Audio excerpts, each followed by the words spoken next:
How you doing?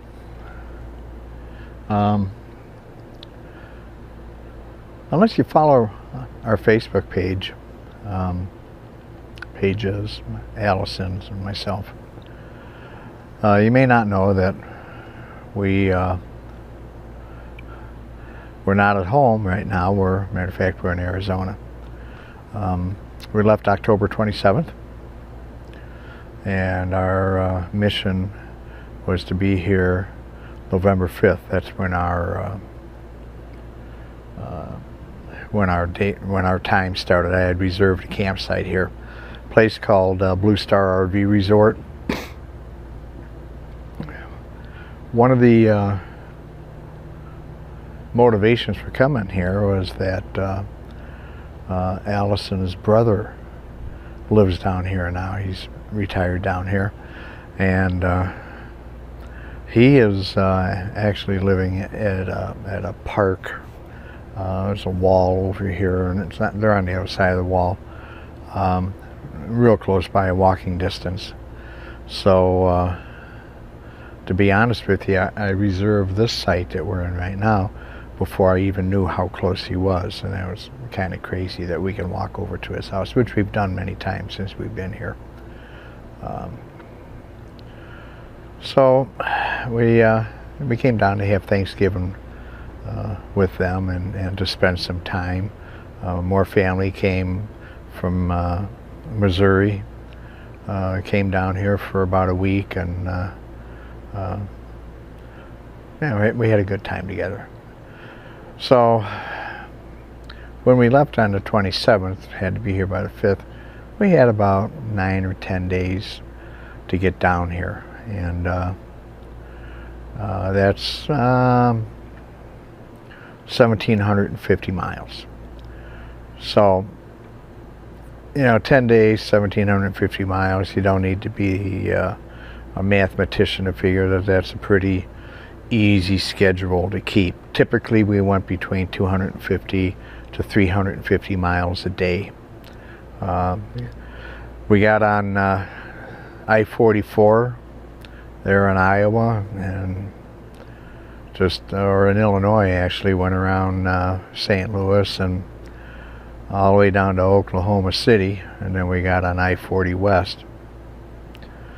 So pretty nice drive. Oklahoma City, we wanted to go to the bombing site, the memorial, and so we thought, well, we'll take the RV down there and park it. No, if you're in an RV and you're gonna go to Oklahoma City and to the memorial, take a car, rent a car, call Uber, do something, but don't take your RV into Oklahoma City. When we got in there, like half the town was under construction. They had roads closed down. They have trees along the road. So right now my project is on this passenger side of the motorhome, because I have tree branch scratches all the way down, rub marks, you know. So I'm trying to figure out a good way to minimize or get rid of that, short of hiring somebody to do it. So we'll see. I got different rubbing compounds, and somebody said use toothpaste, somebody said use acetone. It's mostly in the clear coat, so it's not any real deep stuff. I just got to figure out the best way for me to do it. That'll be another video, I'm sure. But anyway, we got to drive by the memorial. We didn't get a chance to stop, even though when I called the people in the memorial, they said parking was right across the street. That didn't exist. So anyway, we drove by there, got out of Dodge, and got back on the road. So we'll catch that memorial some other time. We'll do it a little bit smarter than we did this time, I'm sure. So anyway, from 44 we got on 40 West out of Oklahoma City. Stopped at a little RV spot, full hookups for $22 a night in a little town called Allen Reed, Texas. It's almost in the middle of the Panhandle there on 40. So it was nice. I mean, you could see forever out there. Trees really, when you get out there, don't exist so much. It was kind of neat at night because there's a lot of wind-driven electricity generation going on, and all the red lights blinking and stuff like that. I got some pictures on Facebook from that as well, and I may have some video I'll throw in here. Well, we ended up staying there a couple of days. It was a nice quiet town. The only bad thing about it, if you want to call it bad, was the wind. It was 20-mile-an-hour breeze with 40, 45-mile-an-hour gusts, and you know, a couple of them shook the house, you know, blowing through there, because there's nothing to stop it. Once you're out there, there's you know, it's just wide open spaces. You can see from the eastern horizon all the way to the western horizon, nothing in between, just the wind blowing through. So we stayed there a couple of days, got back on the highway, stopped at a nice little cafe in Groom, Texas. It was about, I don't know, 15 miles down the road. Came as a recommendation from a friend of ours. And so we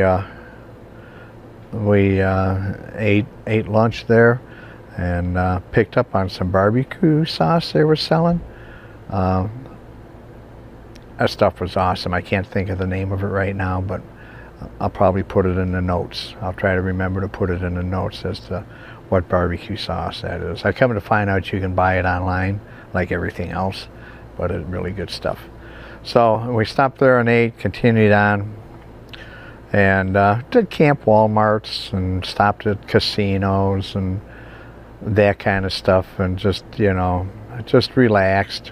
250 miles, you know, and driving 33,000 pounds and 40-mile-an-hour headwinds. Yeah, that was plenty for me, so we just took it easy. Got out to Winslow, stayed at a state park there, and awesome state park. Again, the only thing about being out there was the wind, and again, there's nothing out there to stop it. It just blows. It's a higher elevation, a little bit cooler. So we went into Winslow, and there's a restaurant there, and I can't think of the name of it either, but I'll put it on the screen or something. That I'm telling you, we had the best tacos I ever ate in my life. I mean, these tacos, I'm sure my cholesterol level went through the roof. I'm sure that I might have even gained a pound, but these things were delicious, you know. So and Allison agreed with me. I mean, they were just phenomenal. Don't know what spices and seasonings they used. Maybe it was all lard, I don't know, but they were really, really good. So we ate there. We stayed in Winslow for a couple of days. We were standing on the corner and all that Eagle stuff, you know. It was there. We even got the t-shirt, and then decided, well, you know, the 5th come around, we left Winslow, went into Flagstaff, dropped down on Interstate 17 from Flagstaff down here to Phoenix, got on the 101 and then the 202, and bam, before you know it, we're at the RV park. So got our site. Brother-in-law Kent and his wife Angie met us here, and so since then we've been going out to dinner. We went down to Algodones and got my teeth cleaned. Teeth cleaning and an exam was like $35. Picked up on some prescriptions. Save a lot of money on prescriptions down there, and they're all name brand stuff, you know. And that worked out really well. So we had a good time down there. And then, guess what? We ate more Mexican food while we were there. Imagine. So So that's what we've been doing since the 5th, and the day is Saturday after Thanksgiving, whatever date that makes it, November 25th. So we've been here 20 days, almost going on 3 weeks. The weather's been like 80s, 90, you know. We went swimming on Thanksgiving.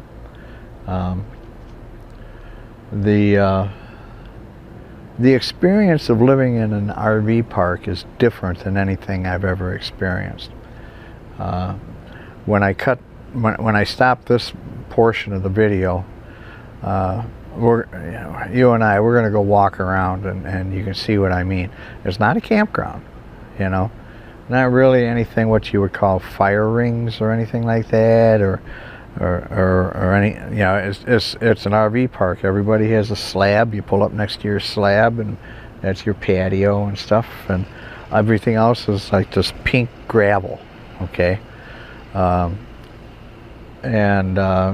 hookups are down here at the end. You got a place to park your car, okay, like we got there. All right, see the pink gravel? So it's different. We're relatively close to our neighbors, maybe 10 feet. And yeah, I could have got a site with a little more room on it. Of course, I get more money for those. But I thought we'd start here. This was like the least expensive site. This was $418 a month for this site here. And I thought we'd try this and see, experience it, and then maybe we come down next year. We've already talked about getting maybe one of the larger sites that we're not quite so close to the neighbors. So that's about it. Wind-wise, I don't know. You can see the awning. This is about the way it's been since we got here. We had about 2 days that had about 10 to 15 mile an hour winds, or 20 mile an hour winds, that I actually took the awning in, precautionary, because I didn't know what it was going to do. But pretty calm. You know, they say 3 to 5 mile an hour breeze. Makes it nice for getting out of the swimming pool because you don't freeze to death. Very dry, 15 to 30% humidity. So when it goes down to 70 degrees here at night, without that humidity to hold it, you're chilly. You know, I'm wearing my hoodie and stuff like that because it's cold. You know, it sounds crazy, I know. Hear me when I say I know, but the reality is it's chilly when you don't have that humidity to make it stick to you, so to speak. So that's about all I can think of right now. We're going to be here until the 5th. Then we're going to go on down to Tucson. Allison has a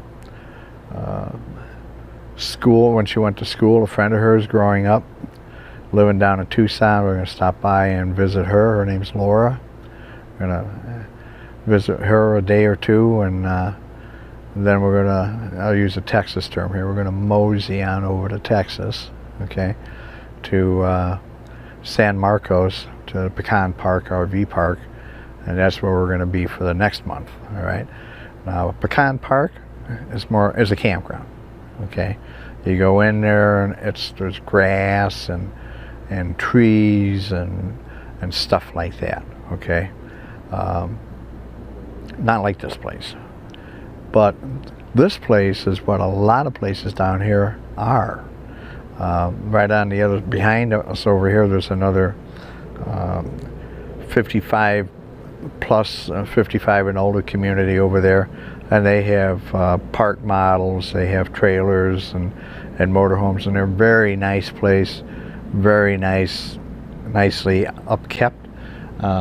Same owners own this place, own that place, and the same owners own the place that Kent and Angie are living in. So these three places here, all owned by the Sun Corporation, whatever, Sun something, and they own it and manage it. So over there, same pink gravel and all that, palm trees. You know, I didn't show you the palm trees. Okay, palm trees all over the place, even though they're not native to this area. Any palm tree you see down here by Phoenix was planted by somebody. So if you didn't know that. So anyway, that's about it for now. Like I said, I'm gonna go do a walk around and mystify everybody here while I'm talking to my camera, and you know, just another nut from Wisconsin.